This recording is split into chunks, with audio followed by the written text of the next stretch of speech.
Morning. So Monday again, and I'm having a look at the next food in the alphabet. I'm going bananas today and looking at the not myths, but the constant sort of reference that we've probably had over the last several years about bananas and cramp and high blood pressure. So are they useful for cramp and high blood pressure?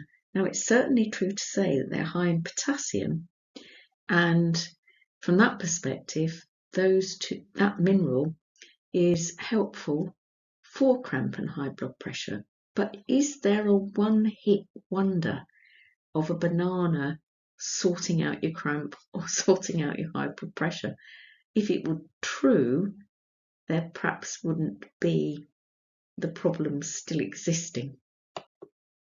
So bananas being a tropical fruit, in Chinese medicine they're described as having a cooling thermal nature. So as a fruit, when you eat them, they cool you down. Now that's great unless you are a very cold person. If you're, naturally have a tendency to cold circulation and feeling cool, then they're not necessarily the right fruit for you to consume in large numbers, and particularly not in a British winter, because in winter, of course, it's cold anyway, and we are a long, long way from the tropics. And so eating tropical fruit of any kind, whether that be bananas, pineapples, kiwi fruits, anything that's grown in a really, really hot country, is not going to be digested as easily in this country in winter. A little bit like eating mango ice cream on Christmas Day. Not really a great idea. Now, bananas can be mucus forming, and one of the reasons for that is that they are great for moistening dryness. So if someone has a dry cough when they've got when they've had a cold or a cough, and there's that real dryness there, that sort of barking, then a banana might be helpful. But normally, because of that moistening ability, they're not necessarily, again, a great thing to eat in the winter when we can be naturally more mucousy anyway. Now, I said they're high in potassium. They've got a little bit of magnesium and calcium. So from that perspective, what we'd really need to support cramp or stop cramp is to have magnesium there to relax the muscles. But there are much better sources of magnesium than bananas. For example, your green leafy veg, getting those in every day is a good way to boost up your magnesium stores. And other foods are things like nuts and seeds, and also seafood, if you eat it, is a good source of magnesium.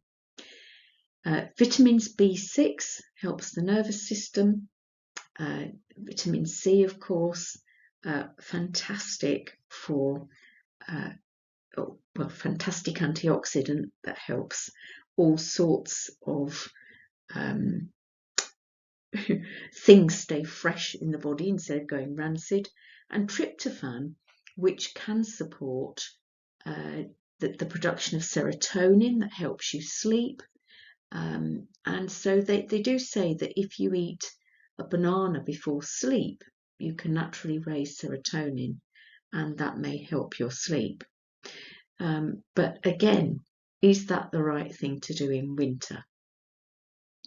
So looking at the sugar content of a banana, you've got 28 grams of carbohydrate on average in a banana. And of course, you can get quite small bananas and quite large bananas these days. So that will vary enormously depending on the banana. But for every 28 grams of carbohydrate, there's 15 grams of sugar, which is about 3 teaspoons of sugar. And the riper the banana gets, the more the starch in the banana breaks down into sugar. So they get sweeter on ripening. I tend to suggest to people that half a banana is plenty if you're going to eat a banana, because of that sweetness. And, share a banana with somebody, because you'll get a little bit of a carb boost, but you'll also not get too much sugar. If you are someone who does a daily workout and it's spring and summer, then it might be that you could use the banana to replenish your carbohydrate that you've lost during a workout. No relying on it for protein and fat, because there's certainly not much of that there, if any. No, none at all on the fat front anyway. Bananas and your digestion. Now again, depending on the time of year, in the winter, because it's so cold here, it could take us up to 8 hours to digest a banana, because the starches in it, until they break down into sugars, are resistant starches. So from that perspective, with an unripe banana, they're not broken down particularly quickly. And from that perspective, you don't want something that's going to take you all day to digest and sit heavily on the digestion. Now, because the bananas are high in resistant starch is a type of starch.